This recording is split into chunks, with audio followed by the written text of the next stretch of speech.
Hey everybody, welcome back. My name is Abby. I'm with Fitness is Medicine. Today we're going to do another great full body strength training workout you can do in your home with very minimal equipment and very minimal space. Remember to come into these workouts warmed up and ready to move. 5 to 10 minutes of a cardio workout just to get your heart rate up, your muscles and joints warmed up, and your mindset ready for movement. Okay, we're going to start with some push-ups today. So remember, there are always a wide variety of ways that you can do push-ups. Today I'm going to show you how to do them using a ball. It kind of helps hold some of your body weight, so making them a little bit easier. I'm going to show you how you can do that. So you can do push-ups however you choose to do them: countertop, wall, against your treadmill, on your knees, anything like that, or just a regular push-up. I'm going to show you how to do it with a ball today. So I'm going to roll forward onto the ball with my knees on top of the ball, and then we're going to go up and down from here. Now, the further you go out, the more difficult they will be. So you can always challenge yourself and try a few more. Keep breathing. 8.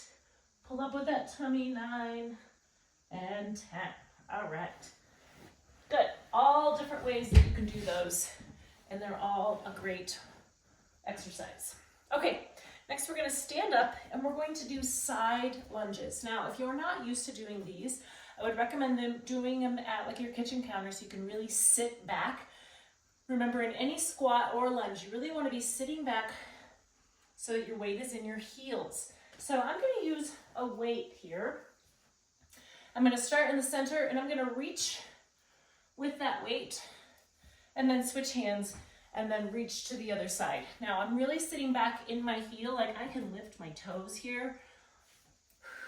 You don't also have to go down quite this far. You can reach out to the side like this, and that's okay. You're still working the same muscles in just a smaller range of motion. This side stays straight while the other one bends. Keep your chest up nice and tall. Now, if you are having knee pain and you just can't seem to get it, do some sit to stands or just some regular squats instead. We're going to do 3 more on each side here. Adding the weight just gives it a little bit extra challenge. You don't have to do the weight. You can use that kitchen counter to really sit back. Last one here. And rest. Okay, I'm going to rack my weight, get it up out of the way. And next we're going to use a tube in a higher position for a triceps extension. Now, let's do this in a tandem stance. Pull those shoulders down and back to start. I want your elbows glued to your side. We're going to push straight down here. You're just bending and straightening your elbows all the way, slowly, both directions. Breathe. Keep your tummy nice and tight. Keep those elbows down away from your ears. 8, 9, and 10. Good. You can always do a few more if you don't have a band that's quite strong enough, or you can double up bands, make them a little stronger, that type of thing. Okay, next we're going to use a loop band. I recommend sitting down to put these on, but I'm going to wrap this around my ankle. And we're going to do monster walks. So I want you to do this somewhere where if you are challenged with your balance, maybe do it along a wall or just along your kitchen counter back and forth. So I want some good resistance on that band.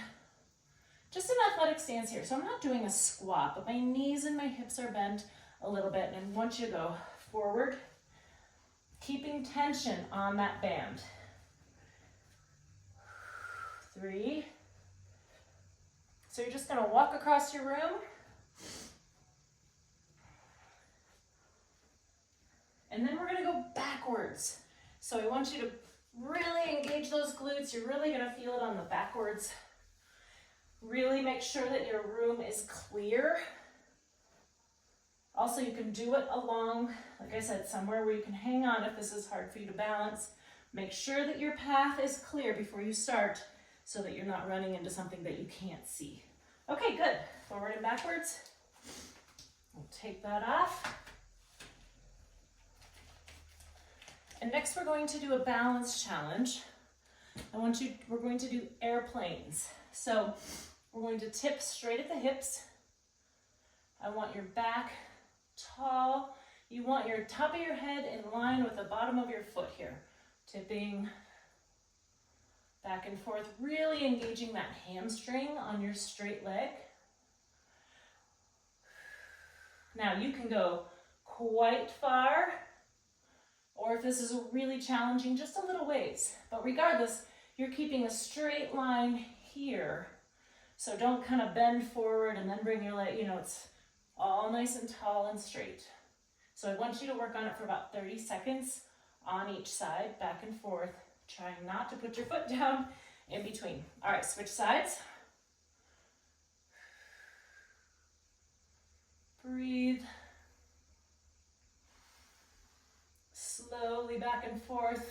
Good posture here. Also keep your tummy nice and tight. That connects everything for your balance. Your core is your center, keeping everything connected.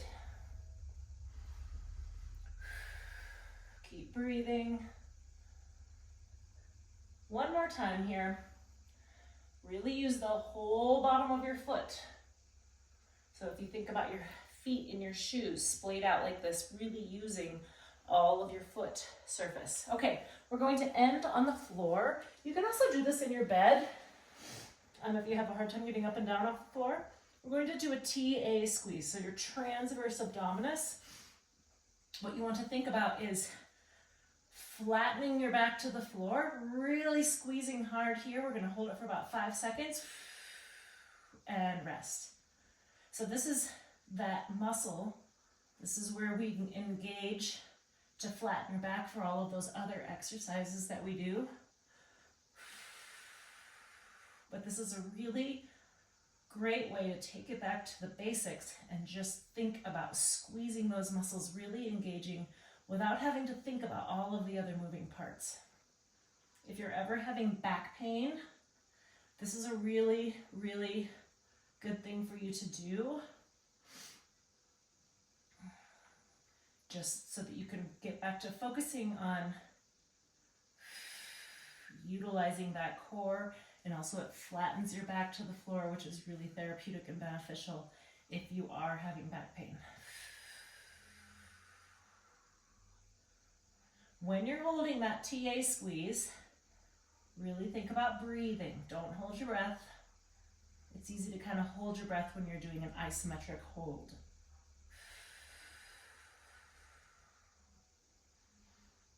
Keep your hands here, or if you want, if it helps to think about flattening and pressing into your fingers, or you can keep your hands here so you can make sure you're feeling that engagement. Let's do 2 more.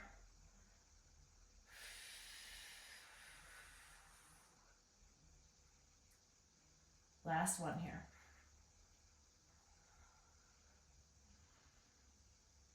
Okay, great. Okay, now go through those all 1 or 2 more times. Maybe add a little cardio in between, just get your heart rate up and get a better calorie burn throughout. And always follow with a good cool down and stretch. If you need any modifications or if you have any questions, please feel free to reach out to me either in the comments or privately. Otherwise, have a great workout and we'll see you next time. Thanks, everybody.